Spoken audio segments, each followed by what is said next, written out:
ठीक है जी। तो अस्सलाम वालेकुम रहमतुल्लाहि व बरकातहू। तमाम स्टूडेंट जो अभी ज्वाइन किया है जिन्होंने, उनके लिए भी। और मैंने क्वेश्चन सॉरी कह रहा हूँ, आपको सिलेबस मैंने तमाम स्टूडेंट्स को राइट कर दिया है। तो आप लोग उसको देख लीजिएगा। और मैं वर्बली भी आपको बता रहा हूँ कि आपने चैप्टर नंबर 10 का स्टार्ट से लेकर और आठों कोर्स तक जो हम डिस्कशन चलती रहेगी हमारी। अभी आज हो सकता है कि पॉसिबल आपका आठों पूरा पूरा हो जाए, तो यहाँ तक आपका काम है। इसमें एमसीक्यूज़ का जो क्वेश्चन पेपर बनेगा वो भी इसी में टॉपिक में से आएगा, और जो आपका डिस्क्रिप्टिव क्वेश्चंस बनेंगे वो भी आपके इसी में से आएंगे। ठीक है जी। मैंने बुक में मोलस्का पहले है, मैंने बाद में पढ़ाया है, ये पढ़ाऊंगा इसके बाद। तो मोलस्का इसमें ऐड नहीं है। ठीक है, चाहे तो अलग से बता दूं। स्टार्ट में हमने डिफरेंस किए थे ना, डिप्लोब्लास्ट, डिप्लोब्लास्ट, न्यूट्रोस्टोम, प्रोटोस्टोम्स, ए कॉल्यूमेट, कॉल्यूमेट्स। और फिर देन हमने प्रोरिफेरा फाइलम पढ़ा, फिर नाइडेरियन फाइलम पढ़ा, फिर प्लेथीहेल्मिन्थिस, फिर निमैथीहेल्मिन्थिस, फिर एनिलीडा, और फिर आर्थ्रोपोडा। तो ये सब कुछ जो है ये आपका है। चैप्टर 4 और 5 हटा दें। अब आप, हाँ, पहले ऑनलाइन से पहले बताया था ना बेटा। ऑनलाइन में हमने थोड़ा सा वो हमने चेंज कर दिया कि आप जो करंट सिलेबस पढ़ा रहे हैं आप पहले उसी की बात कर लें, ताकि अब जो रिमेनिंग आपका प्रीवियसली है उसको हम फिर बाद में डिस्कस कर लेंगे। ठीक है, तो कोई इतना बड़ा इशू नहीं है, वो बाद में याद कर लेंगे, ये पहले याद कर लेंगे। ठीक है, तो चलें जी क्लास की तरफ चलें। क्या बात है, घबराने लगेगा बच्चे।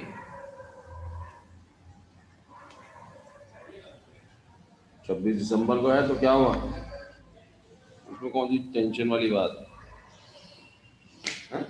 आज तो 21 ही है।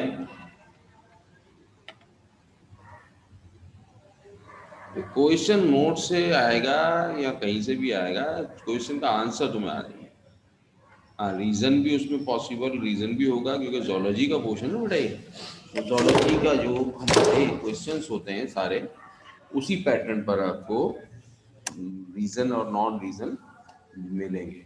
ठीक है, डिस्क्रिप्टिव क्वेश्चन में शॉर्ट क्वेश्चंस 4 होंगे, रीजन एज अ रीजन 4 होंगे शॉर्ट क्वेश्चन आपके नॉर्मल। ठीक है, और 2 लॉन्ग क्वेश्चन होंगे। ठीक है जी। तो ये आपका पेपर जो हमारा है, चॉइस नहीं होगी डिस्क्रिप्टिव क्वेश्चन में, और एमसीक्यूज में भी नहीं होगी। रीजन क्वेश्चन कैसे बता दूं मैं बच्चे? रीजन क्वेश्चन तो बताता रहा हूँ ना, बार बार तुम लोगों को दिखाता रहा हूँ और लिख के भी दिए। 10 ईयर से करें, 10 ईयर से बिल्कुल रीजन देख लीजिएगा। रीजन तो अभी 10 ईयर में मिलेंगे नहीं, रीजन तो मिलेंगे 4 ईयर 4 ईयर में आपको। तो 5वां साल तो ये है रीजन का। तो उसमें अपने चैप्टर नंबर 10 के टॉपिक जहां तक हम हैं वहां के आप रीजन देख लीजिएगा। ठीक है जी। इतनी घबराते, टेस्ट के पेपर के नाम पर तुम लोग इतने घबराते हैं कि बस बच्चे कहते हैं कि सर हमारे जो हैं वो हमारे साथ जाया करें एग्जामिनेशन हॉल में, और वहां जाकर एग्जाम दिया करें, है ना। चलो बस आप क्लास में आ जाओ। टेस्ट टेस्ट के घबराते रहोगे, वरना तुम टेस्ट का बार बार ध्यान आता रहेगा, बैठ के याद करना रात में। ठीक है जी। वो क्लास नंबर 3 है हमारे पास, और वो है हमारी जनाब क्रस्टेशियंस। हमारी आवाज़ बड़ी कम आ रही है जी, आवाज़ को देख लेते हैं। अगर आवाज़ कम है, आवाज़ तो तेज़ कर दी मैंने, वैसे तो क्लियर है, लेकिन आवाज़ मैंने वॉल्यूम और बढ़ाया है मरियम के लिए। तो देख लो बेटा जी, आवाज़ हो गई सही? ठीक है जी। तो हमारा क्रस्टेशिया, क्रस्टा मीनिंग होता है हार्ड शेल। अब हार्ड शेल कहाँ पर आएगा ये हम देखते हैं। तो ये क्लास हमारी बड़ी इंपॉर्टेंट है, और उसकी बेसिकली वजह ये है कि ये जो हमारी इकोनॉमिकली, क्योंकि इसको फूड के तौर पर हम बड़ा यूज करते हैं, ठीक है। Mostly they are aquatic animals, majority free living and called sea insect. इसमें ज़्यादातर हमारे आज़ाद समंदर में सफ़र करना, घूमना फिरना, खाना पीना, ठीक है। और इसीलिए हम इनको, चूँकि ये इंसेक्ट की तरह बिहेव करते हैं, लाइक हमारे जो टेरेस्ट्रियल इंसेक्ट हैं, तो हम इनकी तादाद भी अच्छी खासी है हमारे समंदरों में। क्रस्टेशियन बहुत अच्छी खासी तादाद है, क्योंकि ये एज अ फूड यूज़ किए जाते हैं, क्रस्टेशियंस को हम भी, और other animals of the marine, समंदर में रहने वाले दूसरे जानवर भी इनको एज अ फूड यूज़ करते हैं, इसीलिए हम इनको सी इंसेक्ट कहते हैं। तो इनकी तादाद, क्वांटिटी बहुत है। whereas few are parasite like सकुलाइना, ठीक है। तो इनमें से कुछ हमारे पैरासाइट हैं, वो मेरीन फिशेस के। मरियम, तुम्हारे पास आवाज़ कम आ रही है, तो मेरे बच्चे तुम अपनी आवाज़ को, अपने स्पीकर्स को देखो, या उसकी पिन निकाल कर दोबारा से पिन लगाओ, ठीक है। मेरे पास आवाज़ सही है, बिल्कुल सबके पास सही है। स्लो है ना, तो वो पिन उसकी थोड़ी सी मूव करो, जो तुम्हारा माइक या हैंड फ्री का लगा हुआ ना पिन, तो उससे फिर आपको कुछ महसूस हो जाएगा, क्योंकि बाज़ दफ़ा वो पेन्स पुरानी होकर थोड़ी सी गड़बड़ करने लग जाती है, ठीक है जी। तो इसमें से सिर्फ एक या दो टाइप की हमें ऐसी नजर आती हैं जो पैरासाइटिक है। Exoskeleton is made of chitin as usual, हमने आर्थ्रोपोड का कैरेक्टर पढ़ा, वही कैरेक्टर यहाँ पर भी होगा। Head bears two pairs of antenna, ये हमारा कैरेक्टर थोड़ा सा चेंज हो जाएगा, लेकिन एंटीना हमने आर्कनीडा में भी देखे, यहाँ पर भी दो पेयर एंटीना के मिलते हैं, बस यहाँ साइज कभी छोटा कभी बड़ा होगा, वो हम दिखाते हैं आपको। One pair of mandible and to pairs of maxilla around their mouth. Mandible मैंने आपसे कहा था ना, अपर जॉ, और मैक्सिला लोअर जॉ। तो हमारे में भी ये अपर जॉ लोअर जॉ है ना, लेकिन इनमें यानी आर्थ्रोपोड में ये स्पेशल शेप और माउथ से बाहर की तरफ होता है, पकड़ने के काम आता है, च्युइंग करने के काम आता है माउथ पार्ट्स में।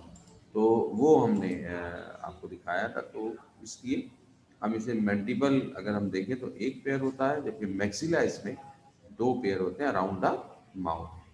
Body is divided into cephalothorax and abdomen. Cephalothorax is covered by the single plate exoskeleton called carapace. इसीलिए आप इनको क्रस्टेशियन, हार्ड शेल, तो इनकी बॉडी की एक तो बात ये है कि इनकी बॉडी पर जो कवरिंग होती है, इन काइटिन की लेयर होती है, वो काफ़ी मोटी होती है, तो शेल की तरह बिहेव करती है वो बाज में, जैसे कुछ एनिमल्स में आपको बताइए, कुछ में थोड़ी सी सॉफ्ट होती है, लेकिन इतनी सॉफ्ट भी नहीं होती कि हम उसे डिस्टिंग्विश ना कर सकें। और उसमें हमने कहा था कि सेफेलोथोरैक्स यानी कि हेड और थोरैक्स को एक जगह फ्यूज करने में मदद देती है, और उसके ऊपर जो आउटर कवरिंग होती है दैट इज कॉल्ड कैरापेस, एक प्लेट, सिंगल प्लेट होती है, ठीक है।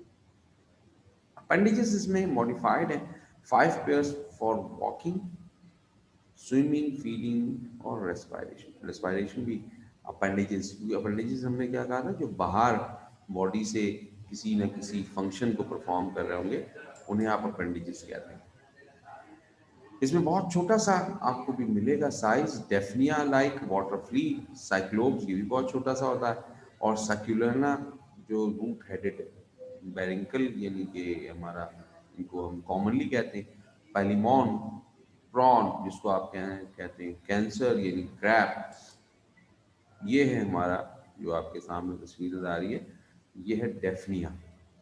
तो आप देखें ये छोटी सी साइज है, ये यूजुअली आपको नेकेड आई से नज़र आना इसके लिए इतना मुश्किल हो जाएगा कि आपको शेप नज़र नहीं आ पाएगी। ऐसा नज़र आएगा कि जैसे ये जो इसकी बॉडी का इनर साइड है, तो ये कचरा सा कोई घूमता फिरता आपको नज़र आएगा।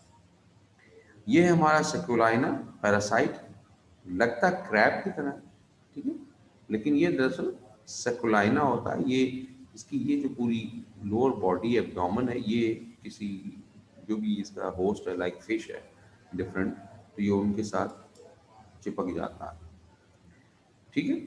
तो ये हमारा कैंसर प्रॉन आपने देखा होगा, अगर प्रॉन कभी खाया भी हो तो उसको जो सही बनाने का तरीका वो यही है कि उसकी ऊपर की कैरापेस उतारी जाए, फिर उसकी एब्डोमेन पे प्लेट्स आती हैं वो उतारी जाती हैं, काटी जाती हैं। मुझे तो नहीं मालूम कैसे उतारी जाती है, लेकिन बाहर उनको उतारा जाता है डिफरेंट तरीके से। और क्रैब तो हमने कभी खाया नहीं होगा, सूप वगैरह अगर कभी किसी ने इत्तेफाकन मूड हो किसी का पीने का तो वो पी सकता है, लेकिन घर में तो नहीं बनाएगा कोई भी। बाहर किसी होटल में या रेस्टोरेंट में आपको पीना होगा। शौक है किसी को तो बेशक पी सकता है। बाकी इसका मुझे नहीं पता कि ये हराम है क्या हलाल है क्या, वो मकरूह है कि शकरू है, इसका मुझे नहीं मालूम। ये आप अपने अपने मौलाना हजरात से पूछिएगा, क्योंकि मैं बायोलॉजी पढ़ाता हूँ तो इसलिए मुझे इसका अंदाज़ा नहीं है। लेकिन चूंकि समुद्र की मखलूक है तो खाने में कोई इतना बड़ा मुजायका नहीं है, मगर आपको अगर अच्छी लगे। क्लास नेक्स्ट है हमारे पास जी 4 मायरीपोडा मायरस 10,000। अब ये मायरस का ये मैनी जो एक लफ्ज़ आप इस्तेमाल करते हैं मैनी, वो और मायरस का मतलब होता है 10,000। लेकिन इसका मतलब ये नहीं कि 10,000 पाँव होंगे गिन के आपने रखे कि ये हमारा एक है जिसको हम कन खजूरा कहते हैं ना उर्दू में, सेंटीपीड्स या मिलीपीड्स, तो उसको हम कहेंगे जी इसमें 10,000 टांगे हैं तो गिन के देख लें। ऐसा नहीं है, बल्कि ये मायरी मतलब इस्तेमाल किया है, ये बहुत सारी है, इसलिए लफ्ज़ यहाँ पर मायरी कोटा बनाया गया है क्लास को, क्योंकि इनकी टांगें बहुत सारी होती हैं। ये आमतौर पर टेरेस्ट्रियल हैं, सॉइल में अंडर द स्टोन छुपे हुए मिलेंगे आपको। फैलन लीव्स जो पत्तियां चत्तियां गिरी हुई हैं जंगलों में उनके नीचे, लॉग्स में मिलेंगे। बार्क ऑफ द ट्रीज जो हमारे दरख्तों के छाल जिसको कहते हैं वहाँ, या फिर डार्क और डैम्प प्लेसेस में अंधेरी जगहों पे, और जहाँ पर कचरा वचरा कोई आपने मॉइस्चर के साथ जमा है ना, डैम किया गया है, तो वो वहाँ पर आपको मिलेंगे। हाइडिंग प्लेस, ये आमतौर पे लाइट से इनको थोड़ा सा बचते हैं ये, और अंधेरे में और रात के ही ये नॉकटर्नल होते हैं आमतौर पे, तो रात में ही शिकार करने के लिए निकलते हैं। Body divide into distinct head, इनमें हेड होगा, सर, एलोंगेटेड बॉडी होगी और सेगमेंटेड ट्रंक होगा। अभी मैं डायग्राम में आपको इस तस्वीर में जरूर दिखाता हूँ इसकी बॉडी का structure. Head bear a pair of antenna, इसमें एंटीना होंगे वो बहुत छोटे से होंगे, आपको तस्वीर पिक्चर में ही यूजुअली वो आराम से नजर आ सकते हैं। अ पेयर ऑफ आइज, आंखें इनमें भी होती हैं, कंपाउंड आइज। और 2 से 3 पेयर ऑफ जॉज, इनमें जॉज बड़े तेज और शार्प होते हैं, ठीक है ना, तो इसलिए इनमें जॉज के पेयर ज़्यादा होते हैं, तो काटने में ये किसी को शिकार करने में ये मदद देता है। ईच ट्रंक सेगमेंट बेयर्स 1 और 2 pairs of leg, her segment के जो ट्रंक्स हैं उनमें बाज एनिमल्स में 1 पेयर होता है और बाद में 2 पेयर ऑफ लेग्स होते हैं। तो इस तरह जितने ट्रंक्स होंगे यानी कि हेड, इसके ट्रंक के ज्वाइंट होंगे, सेगमेंट होंगे, उतने ही पेयर ऑफ द लेग्स होंगे। Respiration take place by Malpighian tubules, नहीं excretion by the Malpighian tubule, इनमें एक्सक्रीशन के लिए मेलपीजियन ट्यूब्यूल होती है, ठीक है। लॉक्स का मतलब होता है बेटा वो जो ढकी छुपी चीजें होती है ना वो, और बार्क होता है ट्रीज की, जो बार्क की वो छाल हम उर्दू में कहते हैं ना, हमारे जो दरख्त है ना तो उनके ऊपर आपको टूटी हुई सी चीजें नजर आएंगी, खाल जिसे आप उर्दू में कहते हैं, दरख्तों की खाल, तो हम उसे उर्दू में कहते हैं छाल और इंग्लिश में कहते हैं बार्क। बार्क, अलिशबा, क्या ये ज्वाइन कर रही है, ज्वाइनिंग मीटिंग में मसला तो नहीं, वेटिंग एरिया में वेटिंग में तो नहीं। हाँ वेटिंग में तो मेरे पास कोई भी नहीं है, मेरे पास युमना वलिया वजिया ना तहा नहा शहा, वेटिंग पे नहीं है ना, वेटिंग में तो कोई भी नहीं है। और यहाँ पर भी क्या नाम है, नहीं, ए से अलिशबा नहीं आ रही। अस्मा अब्दुल बासिल अब्बास हैं ए वाले, शी, ठीक है जी, वो कोई मसला वसला हो गया, बच्चे की कोई नेट शेट या कोई प्रोग्राम नहीं चल रहा होगा, तो ठीक है जी। ये हमारे पास इसकी एग्जाम्पल है मिलीपीड्स, बड़ा ही मुझे प्यारा लगता है ये। और सेंटीपीड, ये भी अच्छा होता है। ये है मेरा मिलीपीड, देख सकते हैं आप ऊपर। मेरे से मुराद है कि मेरा फेवरेट है ये, और मुझे बहुत पसंद है। बस बस ही पसंद है इसको। मैंने कई बार लाइव अपने पास रखा है, लेकिन डेफिनेटली घर वाले रखने नहीं देते। बहुत बड़े साइज़ के भी होते हैं, बहुत छोटे साइज़ के भी होते हैं, काटते नहीं हैं ये। हाँ? टांगे देखें अब आपकी, इनकी एक जो सेगमेंट है उसमें दो टांगे हैं आपको, जिन two pairs of legs attach होंगे। और ये देखिए, ये इनका हेड है, ठीक है। यानी कि अगर आप अपने सेंटीपीड की बात कर लें, ये इसका हेड है, और ये इसका ट्रंक कहलाता है, ये पूरा जो जा रहा है, और ये इसकी लास्ट सेगमेंट है। और ये ट्रंक में ये आपको सेगमेंट, ये पीस नजर आ रहे हैं छोटे छोटे, तो ये एक एक सेगमेंट में एक टांग का पेयर है, एक एक जोड़ा। और ये एंटीनाज हैं इसके, इनके ये रहे एंटीना। ये आपको छोटी सी आईज नजर आ रही है, ठीक है जी। मैंडिबल और मैक्सिला बता दें, बिल्कुल बता दें। अभी आपको बताया मैंडिबल आपका अपर लिप होता है ना, आपके दो लिप्स है ना, होंठ। तो अपर लिप होता है आपका मैंडिबल, और लोअर लिप होता है आपका मैक्सिला। कहाँ है ये? मुंह से बाहर, ठीक है। तो हमारे आर्थ्रोपोड्स या इंसेक्ट में भी ये मुंह से बाहर इनके अपर लिप और लोअर लिप होते हैं। लेकिन ये अपर लिप और लोअर लिप हमारे लिप्स की तरह क्लोजिंग और ओपनिंग करने का काम नहीं आते, बल्कि इनके खास स्ट्रक्चर बन जाते हैं। और ये स्ट्रक्चर बाकायदा किसी चीज को बाहर से पकड़ने के काम, हमारे जॉ है वो काम करते हैं, इसी तरह से ये भी काम है, ठीक है। जैसे जॉ है ना हमारे अपर एंड लोअर, तो ये काटने के, चबाने के काम आते हैं ना आपके जो। भाई अब आइए अलिशबा, हाँ अलिशबा शफीक, ये उस दिन इसके परेशानी में हल हो रही थी कुछ, ठीक है जी। तो वो काट कर चबाने के काम आते हैं ना, इसी तरह इनके भी होते हैं। भाई इनके ये की तरह उनकी शेप चेंज होती है। ट्रंक ये है बेटा, ये इसकी जो बॉडी है, ये मैं कलर कर दूँ, ये जो बॉडी जा रही है ना, ये इसको ट्रंक कहते हैं, एब्डोमेन नहीं कहते। ये ट्रंक की तरह बड़ा है, लंबा सा, ये पूरा ट्रंक है। एग्जाम्पल नजर नहीं आ रही, आधे आधे वर्ड्स नजर आ रहे हैं, पूरे नजर आ रहे हैं भाई मेरे पास। 12 वहाँ पे लिख लो। जूलस, जिसको हम मिलीपीड कहते हैं, और स्कॉलपेंड्रा, इसको हम सेंटीपीड कहते हैं। बुक में भी देख सकते हैं आप। आज इंग्लिश की क्लास हुई थी, पता नहीं यार हुई थी सर, आज इंग्लिश की क्लास हुई थी भाई इनकी? अभी बता दो। नहीं हुई थी बेटा, आज नहीं हुई थी। आप सर कहीं बिजी थे। सर अब आपकी आवाज़ कमाल आ रही है, माशाल्लाह, क्या कमाल आ रही है भाई। अच्छा जी, तो मैंने तो कुछ भी नहीं किया, मैं तो बोल ही रहा हूँ। वो आपका कोई इशू होगा, वो ठीक हो गया तो अल्लाह आपको उसका अजर अदा करे। सर ये दोनों की क्या लिखा है? कन खजूरे, नहीं, कन खजूरे। अच्छा, मेरे बच्चे भी ऐसे हैं ना माशाल्लाह। अभी ये ताहा ने क्या लिख दिया भाई? प्लस .3, 05.36.3। ताहा बेटा ये क्या लिखना चाह रहे हो तुम? कौन सा कोड लग रहे हो हैं? कन खजूरा जिसे आप कहते हैं ना, वो ये नीचे वाला है, वो कहलाता है सेंटीपीड, सेंचुरी से निकला हुआ, 100 लेग्स।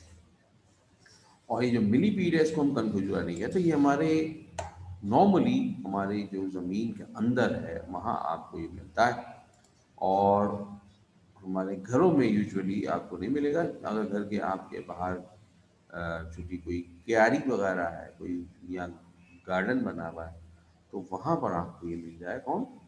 मिलीपीड। सेंटीपीड आपको मिल जाएगा यकीनन घर के। आपको अगर कहीं डैम आपके गैलरी में आपने कचरा वचरा जमा कर रखा है बहुत अरसे से, तो वहाँ पॉसिबल है कि ये मौजूद हो, ठीक है। और कन खजूरा इसको कहा जाता है, इसको नीचे वाले, ये वाले, ठीक है, इसको कन खजूरा कहते हैं। कन खजूरा का लफ्ज़ जो इस्तेमाल किया जाता है उर्दू में, उसका मतलब है कान का खजूरा, ठीक है। और कान में जाने वाला एनिमल। लेकिन ये गरीब कान में नहीं जाना चाहता आपके, बल्कि ये जाना चाहता है अंधेरे में, क्योंकि ये कौन है, माइरीपोडा में इनकी जो हैबिटेट है वो है डार्क प्लेसेस। डार्क प्लेसेस में जाने के लिए आप जब आप लेटे हुए ना सो रहे हैं, अब कभी इत्तेफाक से किसी उर्दू के जो ट्रांसलेशन करने वाले हैं या बनाने वाले हैं उर्दू के वर्ड्स, उनके साथ शायद ऐसा वाकया कहीं पेश आ गया होगा कि वो लेटे हुए हों और उनके कान में ही बेचारा चला गया। लेकिन ये कान में उनके इसलिए नहीं गया था कि उनका कान है, बल्कि कान में उनके गया था इसलिए कि इसको वहाँ अंधेरा नजर आ रहा था। ये समझा कि अंधेरे में चला जाऊँ, मैं थोड़ा मुझे सुकून मिल जाएगा। लेकिन इसे क्या पता कि वहाँ जाके फंस जाएगा। कान में जाके ये भी परेशान हो जाता है, क्योंकि उसको रास्ता नहीं मिलता वापस आने का, और ये फंस कर वहाँ मर भी सकता है, और फिर आपके कान का मसला हो जाएगा। तो बेसिकली ये कान में जाना नहीं चाहता, ये जहाँ डार्कनेस होगी ये उस तरफ मूवमेंट करता है। ठीक है जी। अब इसके बाद हमारी बड़ी क्लास है सबसे, और हम ये भी कहते हैं कि ये पूरी इतनी बड़ी क्लास है कि ये एक तरह से सेकेंड लार्जेस्ट फाइला बन सकता है। लेकिन चूंकि ये आर्थ्रोपोड की क्लास है इसलिए हम इसको फाइलम नहीं बना सकते, और इसको हम अलग से नहीं डिस्कस कर सकते। इसे हमने आर्थ्रोपोडा में ही रखा है, क्योंकि इसकी लेग्स भी और इसकी बॉडी पार्ट भी ज्वाइंटेड है ना, जैसे आर्थ्रोपोड्स में होता है। इंसेक्टम हैव बीन कट इनटू। इंसेक्टम का मतलब होता है कि अगर हम कट करते हैं तो कट करने के नतीजे में 6 पीस या 6 टांगे हमें इसकी नजर आएंगी। हम इसे कहते हैं हेक्सापोडा। हेक्सा माने 6 और पोडा माने पोडा। अलिजबा का अभी भी मसला हल नहीं हो रहा भाई, ये आ रही जा रही है बेचारी।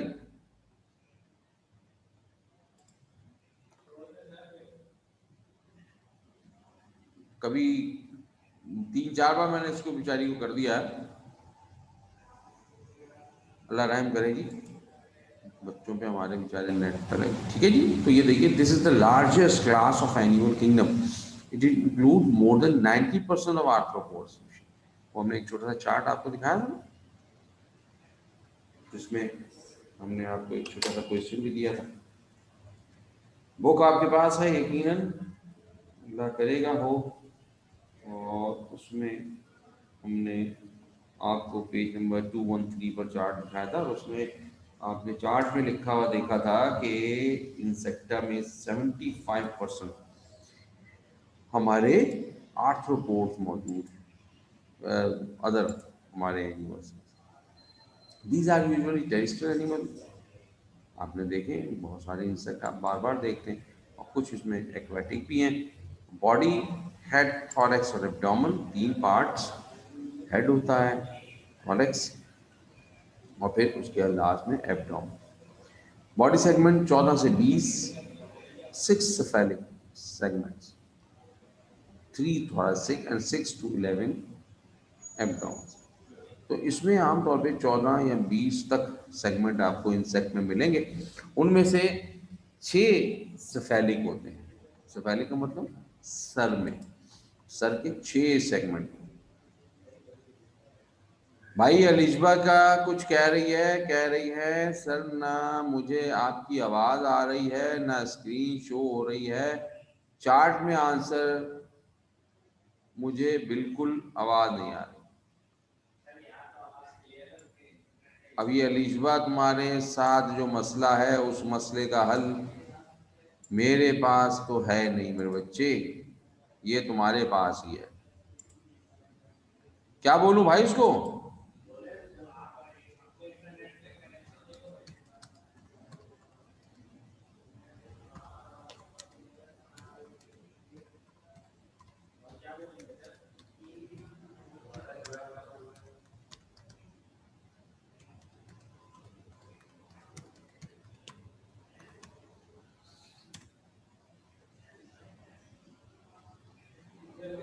ठीक है जी। तो अलिजबा को आवाज़ भी नहीं आ रही, तो फिर मैं कैसे बात करूं? बाद मैंने आपको मैसेज कर दिया। तो हमारे पास जो है वो इंसेक्ट में 6 सफेलिक, सफेलिक का मतलब सर। ठीक है। और उस सर में,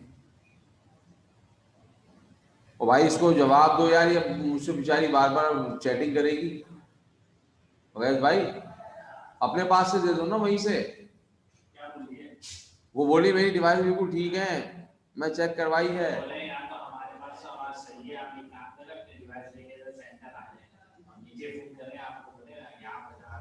वो उसको मेरी आवाज भी नहीं आ रही ना, उसको वो बोलना, वो लिख कर देना पड़ रहा है।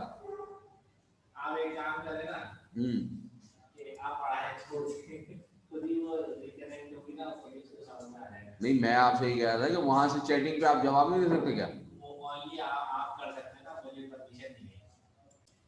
ठीक है भाई, तो ये हमारे 6 सेफेलिक सेगमेंट होंगे हेड में, 3 थोरेसिक उसकी बनाएंगे, और 6 या फिर 11 एब्डोमिनल सेगमेंट बनाएंगे। ये डिपेंड करता है इंसेक्ट पर, लेकिन यूजुअली हमारा जो 6 होंगे सर और 3 होंगे थोरेसिक में, ये तो यूजुअली सब तकरीबन इंसेक्ट में ऐसा ही होगा। और एब्डोमेन किसी का छोटा किसी का बड़ा होगा। Head bears a pair of compound eyes, बड़ी अच्छी कंपाउंड आइज होती हैं। मक्खी को देख लीजिए, मोटी मोटी आंखें आपको नजर आएंगी ना, वो कंपाउंड आइज होती है। अब पेयर ऑफ एंटीना मौजूद होता है। माउथ पार्ट्स इनमें बड़े ही ज़बरदस्त हैं, और हमने बात की थी कि माउथ पार्ट्स ही की वजह से ये अपने आप को सर्वाइव करते हैं। माउथ पार्ट इनके बड़े ही स्पेशलाइज हो जाते हैं और मॉडिफाई हो जाते हैं इन टू देयर हैबिटेट। हैबिटेट के मुताबिक इन्होंने अपने माउथ पार्ट्स को चेंज कर दिया। अभी एक क्वेश्चन हम शॉर्ट देंगे आपको, उसमें आपने लिखना होगा, मैं बताता हूँ थोड़ी देर में। ठीक है, each thoracic segment have a pair of legs, whereas wings, if present, are on second and third segment. अब इनके टांगे जो हैं वो मौजूद हैं, है ना, हर जगह 6 टांगे इनकी, यानी कि 3 पेयर हैं। तो जो हमारे विंग्स होंगे, जो थोरेसिक सेगमेंट है, उनमें तीनों के तीनों पेयर अटैच होंगे टांगों में, और जो विंग्स हैं वो अपर साइड पर सेकंड और थर्ड सेगमेंट के साथ अटैच होंगे, अगर हैं। खुदा के वास्ते क्या बता दूं बेटा, इम्पोर्टेंट बता दूं मरियम को, मेरा बच्चा ये मरियम, ये वाला मैसेज जो ना सर शोएब अब्बास को कर दो कि खुदा के वास्ते इम्पोर्टेंट बता दें, तो उनसे इम्पोर्टेंट पूछो, फिर तुम्हें पता चल जाएगा कि कौन से इम्पोर्टेंट तुम्हें मिलेंगे। मेरे बच्चे शाबाश, इम्पोर्टेंट नहीं है बस बेटा, टॉपिक होते हैं पूरे, और टॉपिक को पढ़ा जाता है, चैप्टर को पढ़ा जाता है। मेरे बच्चा इम्पोर्टेंट में रहे तो फिर सब कुछ ही तुम्हारा इम्पोर्ट हो जाएगा, कुछ भी नहीं बचेगा। ठीक है जी, तो सेकंड और थर्ड सेगमेंट में अगर पर है, अभी हम टाइप देखते हैं इंसेक्ट की, बगैर पर के भी होते हैं, तो वहां पर आपको ये ज्वाइंट मिलेगा। Insect have different mode of nutrition, so they have different types of mouth part. ये आगे कि हमारा छोटा सवाल, शॉर्ट क्वेश्चन, जो आपको अलग से डिस्कस करवाया जाता है या पूछा जाता है। सब लोग अपने पेज नंबर 215 अपने सामने रख दीजिए, और उसी पे चाहें तो अपना क्वेश्चन भी लिख दें। और आपसे कहा जाता है define the mouth parts of insect. Define the mouth part of the insect. इसमें आपको जो नीचे पैराग्राफ है हेक्सापोडा का, उसमें आपको नजर आ रहा होगा 2 4 6 7 8 9 लाइनें छोड़ने के बाद बोल्ड वर्ड में biting and chewing, perching and sucking, chewing and lapping, sponging, siphoning। ठीक है, तो 1 2 3 4 5, तो 5 के ऊपर 5 लाइनें आप बना लेंगे आराम से, और एक एक लाइन में आपने लिखना विद एग्जाम्पल। एक एक एनिमल का आप इंसेक्ट का नाम लिखते जाएं, और एक एक लाइन से इनके नाम में इनका काम होना।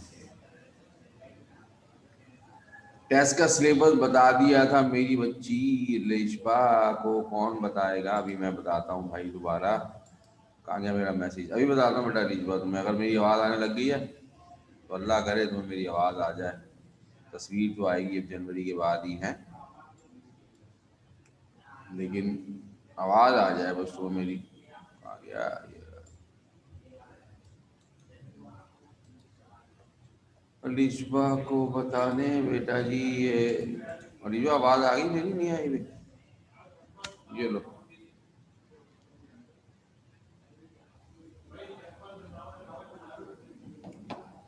कहाँ गई अलीशबा यार? फिर गायब हो गई बेचारी बच्ची।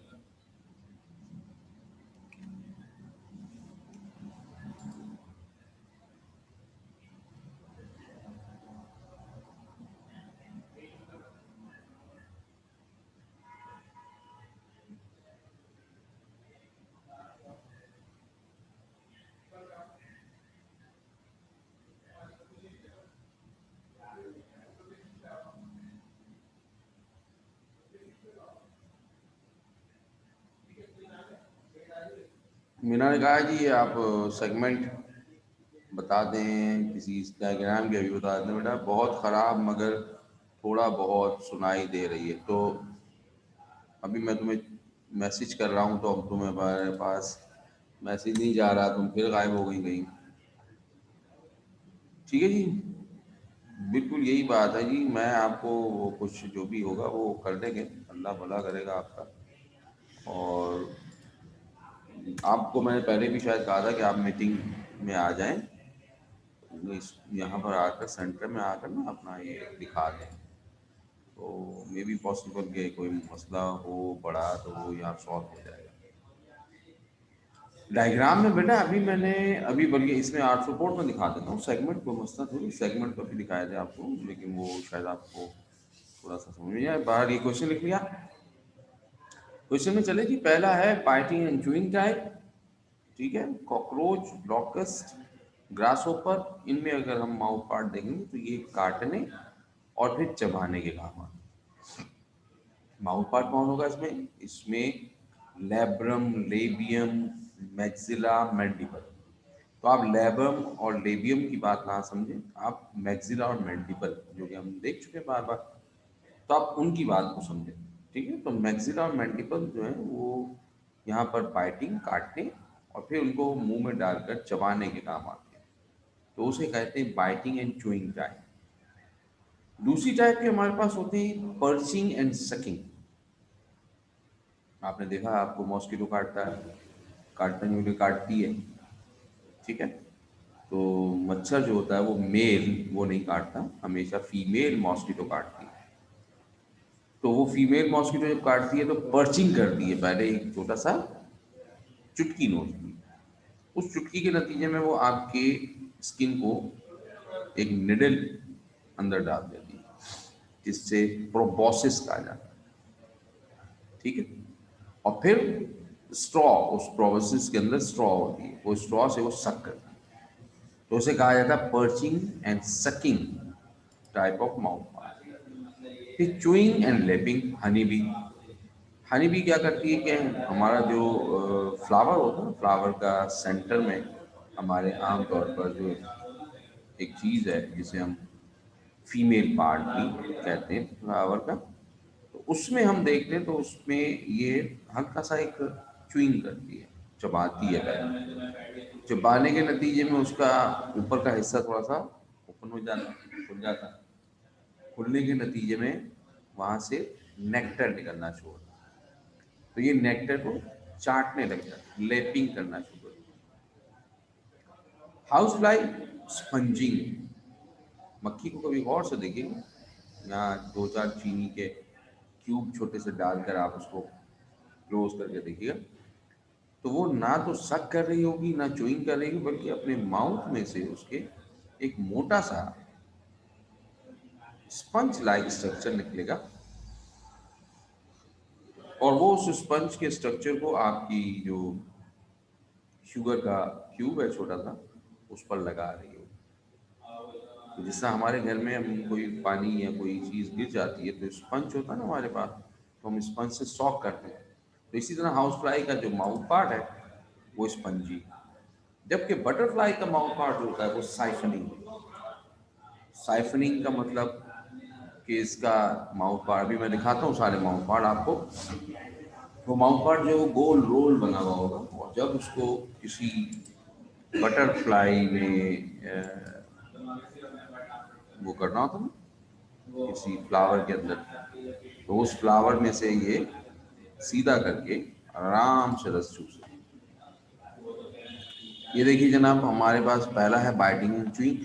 तो ये हमारे कॉकरोच का, अब ये तो डिफरेंट स्ट्रक्चर बने हुए हैं, अलग अलग पीस ऊपर से हेड के दिखाए।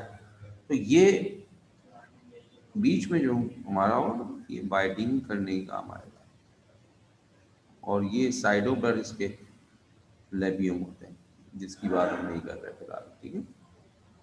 इसी तरह ये मॉस्किटो में हमने कहा, ये देखिए बीच में ये जो है इसके ये स्ट्रेट में जा रहा है, ये इसका प्रोपोसिस होता है, और इसके अंदर स्ट्रॉ होती है। तो ये दो जो ऊपर यानी कि पेयर नजर आ रहा है, दो ये और दो वो, ये पेयर एक तरह से समझ लें आरी की तरह काम करते हैं और आपकी स्किन को कट करते हैं, और फिर ये प्रोपोसिस अंदर जाता है, ठीक है। इसी तरह ये मैं जो आपको हाउस फ्लाई की बात कर रहा था, ये स्पंज की तरह बाहर निकलता है। और ये बटरफ्लाई में आपने देख रहे हैं ये साइफनिंग गोल रोल बना होता है, और जब इसने किसी को पकड़ना होता तो फ्लावर से इसने निकालना हो नेक्टर, तो ये स्ट्रेट उसको स्ट्रॉ की तरह अंदर दाखिल कर। ठीक है जी, तो ये हमारे थे जनाब माउथ पार्ट्स। आगे चलते हैं थोड़ा सा, और माउथ पार्ट के बाद क्लास इंसेक्टा में हम सब क्लासेस की छोटी सी बात करते हैं, कभी कभी आपको छोटी सी डेफिनेशन आ जाती है। लॉकस्ट क्या होता है, नूर फातिमा ने बोला। तो नूर फातिमा जी, लॉकस्ट जो है ना, जैसे हमारा ग्रास ऊपर है, अभी आजकल आपने सुना नहीं था कुछ अर्सा पहले टिड्डी दल, है ना, तो वो लॉकस्ट होता है। ग्रास ऊपर भी होता है उसके अंदर, लेकिन जो असल टिड्डी दल होता है वो लॉकस्ट का होता है। तो लॉकस जो है वो बड़ी तेजी से, वो साइज बड़ा होता है इनका आमतौर पर ग्रास ऊपर से, और ये बहुत तेजी से फसलों को नुकसान पहुंचाता है। अच्छा, इंसेक्टा की क्लास जो है उसमें हम सब क्लासेस की बात भी करते हैं। ए टेरिगोट, ठीक है। ए टेरिगोट, ए माने तो नहीं, पी, पी साइलेंट है, और इसको हम टेरिगोट पढ़ते हैं, टेरिगोटा या टेरिगोट्स। ए मीन्स एब्सेंट, टेरिगोट्स मीन्स विंग्स। तो इस क्लास में क्या होगा, विंग्स एब्सेंट होंगे। कहाँ मिलेगा, अभी आपको दिखाते हैं। They are primitive and wingless insect, ये सबसे पुराने हैं, और इंसेक्ट इसमें विंगलेस, पर नहीं। मेटामॉर्फोसिस इज वेरी स्लाइट और एब्सेंट, जो कि बहुत बड़ा या मेन करेक्टर है मेटामॉर्फोसिस हमारे इंसेक्ट का, वो इनमें आपको ये तो बहुत छोटा सा मिलेगा, यहाँ पे मिलेगा ही नहीं। एग्जाम्पल है आपके पास इसकी लेपिस्मा सिल्वर फिश या आंट्स। अब ये सिल्वर फिश क्या है, ये आपको अभी हम दिखाते हैं थोड़ी सी देर में, तो फिर आप देखिएगा और आप बताइएगा कि ये आपको कहाँ मिलेगी। सही, फिर मैं बताऊंगा वो कहाँ मिलेगी। ये मछली नहीं है, ये इंसेक्ट है, और वो छोटा सा होता है। दूसरी क्लास है टेरिगोट्स। टेरिगोट्स का मतलब होगा definitely winged insect, they are winged insect, और इसमें बहुत सारे इंसेक्ट हैं, और ज़्यादातर ये एडवांस इंसेक्ट है हमारे। मेटामॉर्फोसिस सिंपल होता है या कॉम्प्लिकेट होता है, यानी कि वो आपने पढ़ा था ना, इनकम्प्लीट और कंप्लीट मेटामॉर्फोसिस, वो होता है। सिदरा को स्क्रीन शो नहीं हो रही, क्या हुआ सिदरा, तुम्हें तो अभी तो चल रहा था सब कुछ, करो दोबारा रिज्वाइन। ठीक है जी, बहुत सारी एग्जाम्पल है, कुछ एग्जाम्पल आपके पास लिखी हैं। ये बायोलॉजिकल नेम है, शिस्टो सिरका लॉकस्ट का, फॉसिलो सिरकस ग्रासहॉपर, पेरी प्लांटा जिसको आप कॉकरोच कहते हैं, मस्का जिसको आप हाउस फ्लाई के नाम से जानते हैं, बटरफ्लाई है, मॉस्किटो है, ठीक है। ये आपके पास आ गई जी। कौन बता रहा है कि कहाँ देखी है आपने, ये कौन है, ये सिल्वर फिश है, लेपिस्मा। कहाँ देगी, किसने देगी, किसको पता।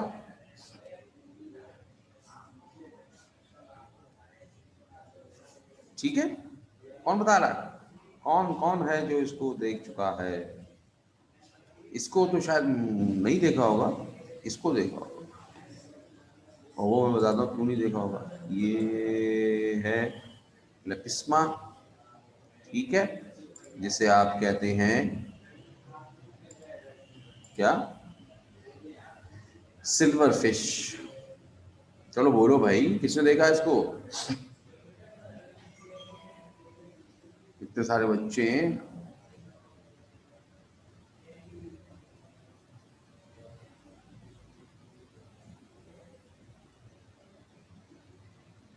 दो आंसर नजर आ रहे हैं जी। सर नहीं देखा, वेरी गुड। कहीं तो देखा है, वेरी गुड। नूर का आंसर तो बहुत ही जबरदस्त है। कहीं तो देखा है, नूर ने कहा। सर मैंने देखा है। देखा है ना, तो कहाँ देखा है? मैंने ये पूछा भाई, ये थोड़ी पूछा कि देखा है, वो तो सबने देख लिया अभी।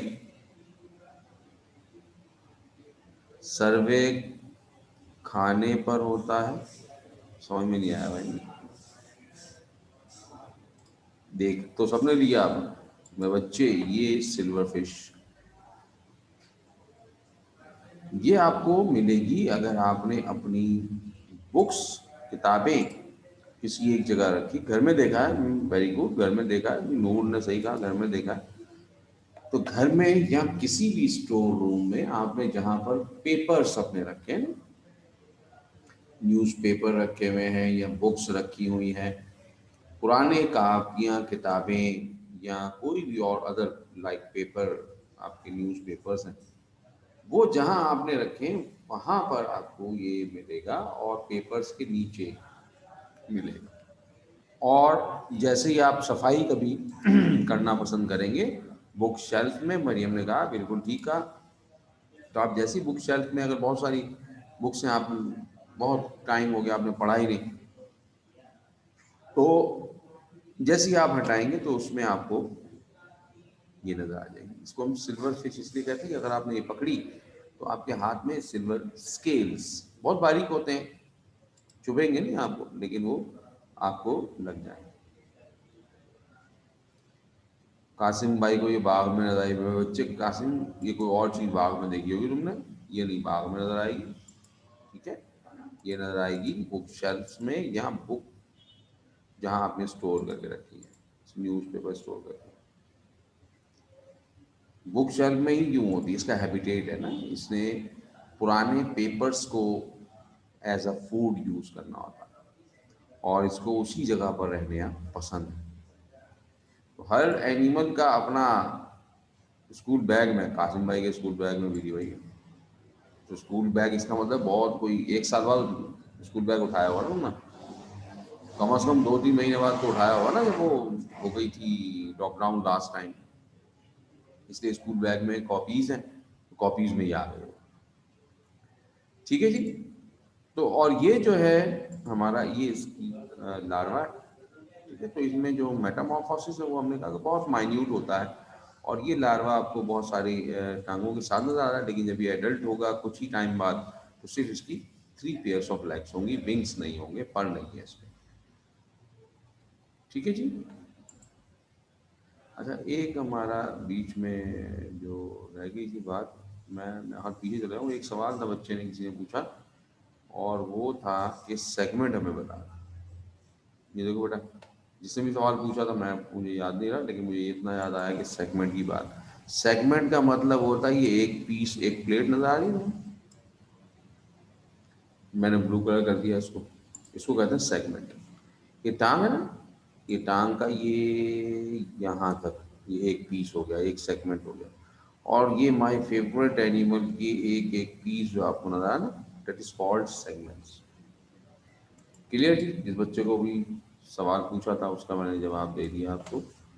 तो अब चलते हैं हम आगे और हम अपनी जगह वापस आते हैं जनाब। और अब हम एडवांटेज ऑफ एक्सोस्केलेटन आपसे डिस्कस कर रहे थे, और आप आ गए हैं पेज नंबर 215 के बाद 216 पर। ठीक है, यहाँ पर भी एक शॉर्ट क्वेश्चन हमें भी नजर आएगा, और वो तो हमें दे दिया, ठीक है। 16 पर अपनाएंगे, ठीक है। और अभी मैं थोड़ी देर में आपको क्वेश्चन देता हूँ। Advantage of exoskeleton protective covering, इनके ऊपर एक्सोस्केलेटन है ना, तो exoskeleton gives protection to the internal soft part of the animal.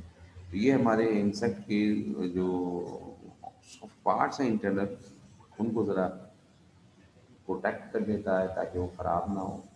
बहुत सॉफ्ट होते हैं ये इंटरनली, लेकिन ऊपर से हमें ये जो कवरिंग नज़र आती है इनकी वजह से इनका हार्डनेस होती है।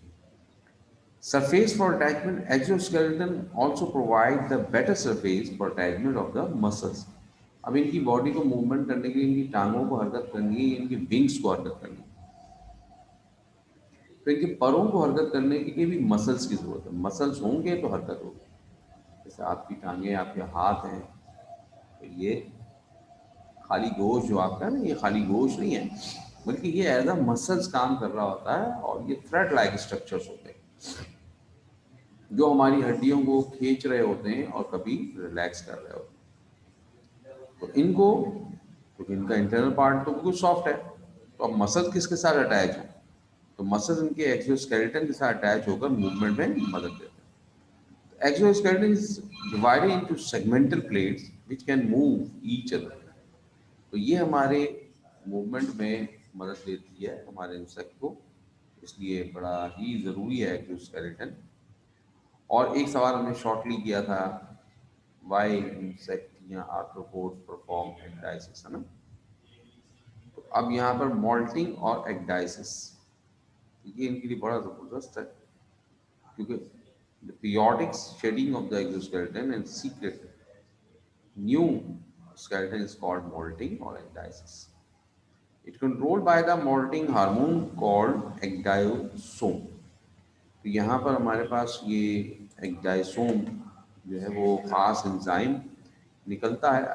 होता क्या है, होता ये है कि जब जैसे हम सपोज इसकी बात करें, तो अब इसका ये साइज यहाँ से लेकर यहाँ तक है, ठीक है। अब मैं बल्कि बल्कि आपको छोटा सा लॉ करके दिखा दूँ, बल्कि आपको हम ये मिसाल के तौर पर मैं बना रहा हूँ छोटा एक, ये सपोज इंसेक्ट की इंटरनल बॉडी है, ठीक है। अब इस इंटरनल बॉडी के ऊपर हमारे इंसेक्ट की आउटर कवरिंग मौजूद है, ये मैं बना दी एक्सोस्केलेटन, ठीक है। कोई भी इंसेक्ट है, हम ऐसी सपोज एक सर्किल ले रहे हैं elongated as a insect body. अब ये इसके ऊपर जो आउटर कवरिंग है वो क्या है, वो एक्सोस्केलेटन, वो डेड है क्योंकि काइटिन का बना हुआ।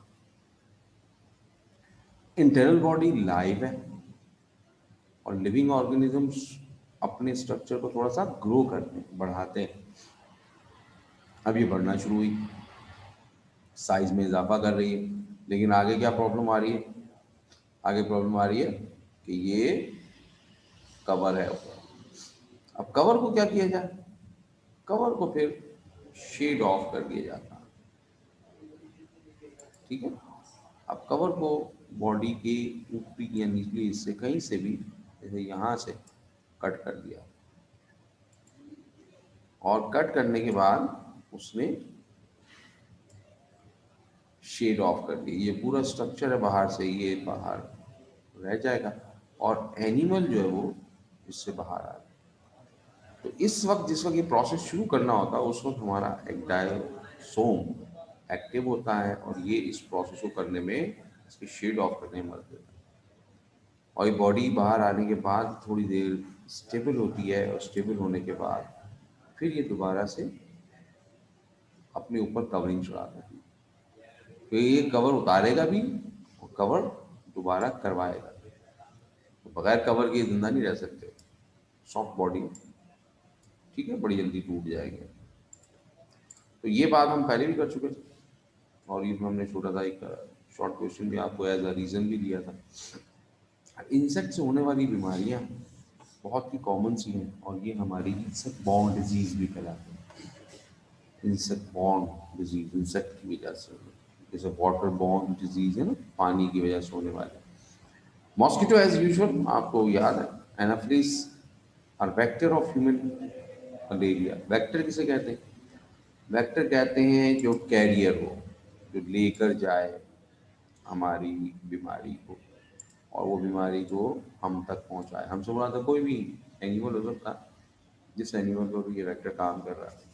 जैसे ह्यूमन में मलेरिया प्रोवाइड करता है, ज़बरदस्ती हमें प्लाज्मोडियम में इंजेक्ट कर देता है एनाफिलिस, या एडीज इजिप्टाई जो वेक्टर है हमारे येलो फीवर का या डेंगू का। येलो फीवर हमारे पास नहीं है अभी तक तो फिलहाल पाकिस्तान में, अफ्रीकन कंट्रीज में है, लेकिन ये भी वेक्टर है, डेंगू या ब्लैक बोन फीवर। ठीक है, तो ये उसके पास होते हैं, और वो जब हमें कट करते हैं आकर हमसे ब्लड सक करने के लिए, तो वो जो प्लाज्मोडियम है या डेंगू वायरस है वो हमारे अंदर आ जाते हैं। फ्लीज, इसको हम उर्दू में पता नहीं क्या कहते हैं, बहरहाल फ्लीज बहुत एक तरह से कह लें कि अगर माउस वगैरह में ये बीमारी को कैरियर पहुंचा दे, प्लाक, ठीक है, उसे हम कहते हैं प्लाक। प्लाक को उर्दू में कहते हैं अपना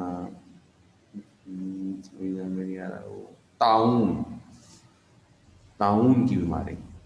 तो ये होता है फ्ली एक्टोपैरासाइट, छोटे छोटे होते हैं बहुत, और इनके पिछले पाँव जो, ये तीन थ्री पेयर्स ऑफ लेग्स हैं ना, उनमें से जो हाइंड लेग्स हैं वो लंबे होते हैं और ये जंप करते हैं बड़ी तेजी से, और वो पतले से होते हैं, छोटे भी और पतले भी। यानी अगर आप इनको पकड़कर हाथ से इनको मारना चाहें तो आपको ऐसा लगेगा कि मर गया, छोड़ेंगे या फिर जंप करके भाग जाए, क्योंकि आपकी फिंगर के बीच में पिस नहीं पाता, इतना फ्लैटेड होता है। और ये चूहों में प्लाक की बीमारी के वेक्टर्स को पहुंचाता है, और वहां से अगर हमारे ह्यूमन में आ जाए तो फिर ये बड़ा मसला करता है। फ्लीस को उर्दू में क्या कहते हैं, मैं वही मेरे ज़हन में नहीं आ रहा फ्लीस को क्या कहते हैं उर्दू में, तो वो भी आता है तो मैं ज़रूर बताऊंगा आपको। लेकिन प्लाक जो इसकी वजह से बीमारी होती है उसको ताउन की बीमारी कहते हैं, ख़तरनाक है, कुरान में भी इसका जिक्र है, और कुछ शायद एक दो किसी अम्बिया की जो कौम है उन पर भी इसका अजाब नाजिल किया गया था। फिर हमारे नबी पाक सल्लल्लाहु अलैहि वसल्लम के दौर में भी कहीं, वेरी गुड जी, सिद्रा ने बताया पिस्सू कहते हैं, गूगल किया तो पिस्सू उर्दू में पूछ लिया जी, सिद्रा ने गूगल से, गूगल को बोला होगा हेलो गूगल बताओ हमें प्लीज़, है, तो गूगल ने फौरन बोल दिया वो पिस्सू। गूगल ने हमारी ज़िंदगी बर्बाद कर दी है, तो बहुत ज़्यादा जो है ना वो सुस्त बना दिया। वो भाई डिक्शनरी निकाल के उसमें से पढ़ते थे हम लोग पहले। खैर, अब आप लोग की डेफिनेटली एडवांसमेंट है, और एडवांसमेंट में फिर सब कुछ चलना होता है, करना होता है। तो आप लोग उस वक्त मैं बता रहा था कि नबी पाक सल्लल्लाहु अलैहि वसल्लम के दौर में भी प्लाग फैली थी, मतलब इस कंट्री में तो नहीं, हम मक्का वगैरह में या मदीना में नहीं, शायद आगे पीछे कहीं।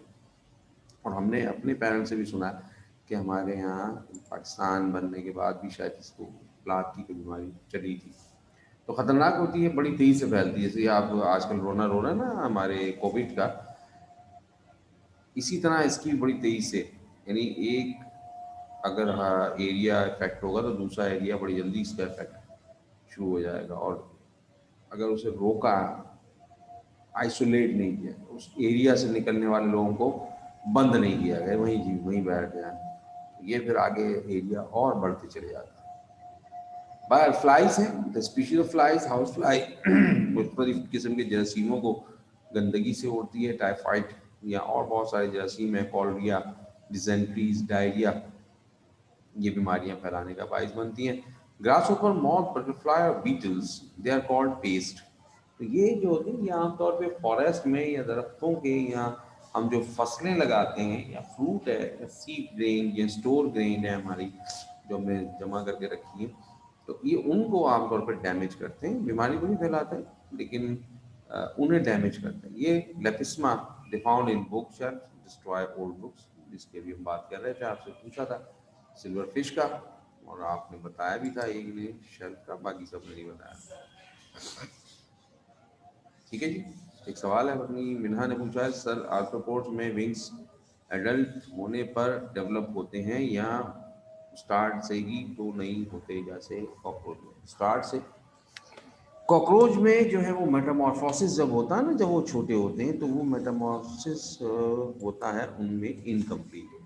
तो उस वक्त उनका जो फर्स्ट लार्वल स्टेज होता है जिसे निम्फ कहा जाता है, उसमें उनके विंग्स नहीं होंगे। लेकिन जब वो शेड ऑफ करके सेकेंड स्टेज में आएगा तो छोटा सा विंग्स होगा, और जब वो लास्ट स्टेज में आएगा तो विंग पूरा हो जाएगा। और जो विंगलेस हैं वो मेटामॉर्फोसिस करेंगे तब भी उनमें क्या होगा, विंग नहीं बनेगा। जैसे अभी हमने दिखाया ना आपको, लपिस्मा या सिल्वर फिश, तो वो चाहे छोटी स्टेज में हो चाहे बड़ी स्टेज में, उसमें विंग नहीं पैदा हो क्योंकि वो ए टेरिगोट्स। ठीक है जी। Insect as a successful group, इसका एक शॉर्ट क्वेश्चन आता है यहाँ, ये आप अपने पास लिख लीजिए। और हमारा पेज नंबर है जी 216। वाई 216 पर लिख लीजिए वाई। हाँ, जान आपकी तरफ होगी ना, मेरी तरफ अभी शुरू नहीं हुई आपसे।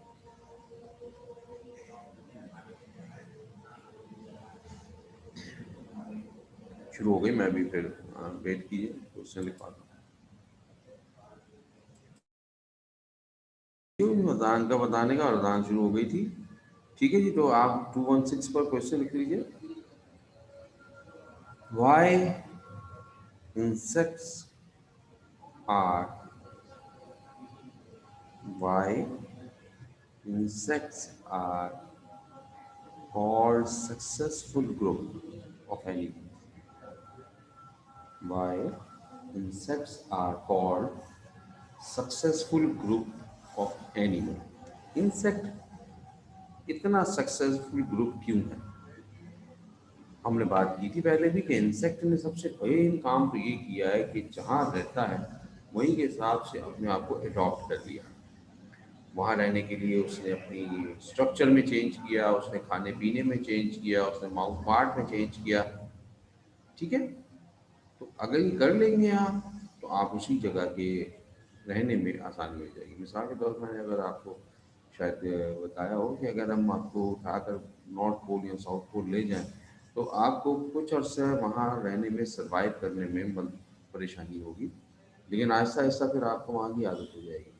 लेकिन आदत कैसे होगी? अब आदत तो होगी इस तरह कि आप वहाँ का अडॉप्ट करें, कि वहाँ पर आपको बर्फ़ के अंदर किस तरह रहना है, आपको वहाँ पर खाना क्या खाना है। अब वहाँ जाकर आप बोलेंगे जी मैंने तो वहाँ पर आम खाने गर्मियों में, तो आम तो वहाँ मिलना मुश्किल है।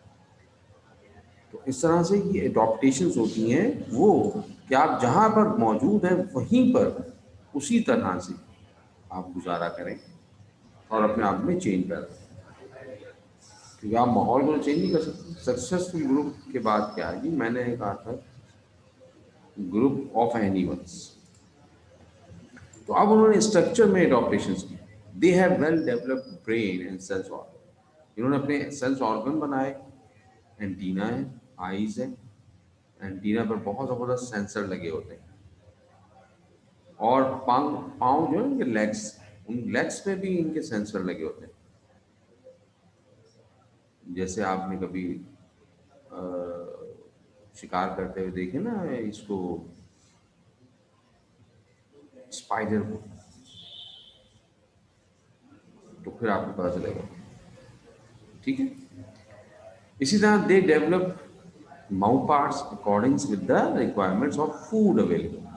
जो इनको खाना चाहिए था, खाना खाना था, उसी तरह से इन्होंने अपने माउथ पार्ट्स को बना लिया। वरना पता चले कि इन्होंने जो है लाइक हमारी हनी भी है, तो वो चूइंग और लैपिंग करनी है, और उसके पास है स्पंज, वो तो कभी भी नहीं शहद पी सकती थी, नेक्टर पी सकती थी, है ना। Body is covered by waterproof exoskeleton. इसकी वजह से ये पानी को अपनी बॉडी में कंजर्व कर लेते हैं, और बॉडी बॉडी के अंदर जो है ना वो पानी की कमी नहीं हो पाए। ठीक है, they have wings, jointed appendages तो जॉइंटेड अपेंडेजेस होते हैं, विंग्स भी, ये टांगे भी इनके पास हैं। फिजियोलॉजिकल अडॉप्टेशन अगर आप देखेंगे तो फिजियोलॉजिकल में they produce different variety of digestive enzyme. इनका डाइजेशन बहुत अच्छा है, पूरा ट्रैक है। आपने अर्थवॉक में उसमें सॉरी कॉकरोच में अगर फर्स्ट ईयर में आपने डाइजेशन करना होगा तो आप उसमें देखिएगा तो आपको नज़र आएगा पूरा डाइजेस्ट सिस्टम। तो उसमें डाइजेस्टिव एंजाइम्स होंगे जो कि इनके खाने को हजम कर रहे हैं। They have high reproductive potential, इनमें अंडे ज़्यादा देने की और अंडे ज़्यादा फर्टाइल पैदा करने की सलाहियत है। फर्टिलिटी इनमें बहुत अच्छी होती है, ठीक है ना। और रिप्रोडक्टिव जो इनकी साइकिल है भी बहुत अपने आप में एक तरह से रेशियो बहुत ज़बरदस्त है।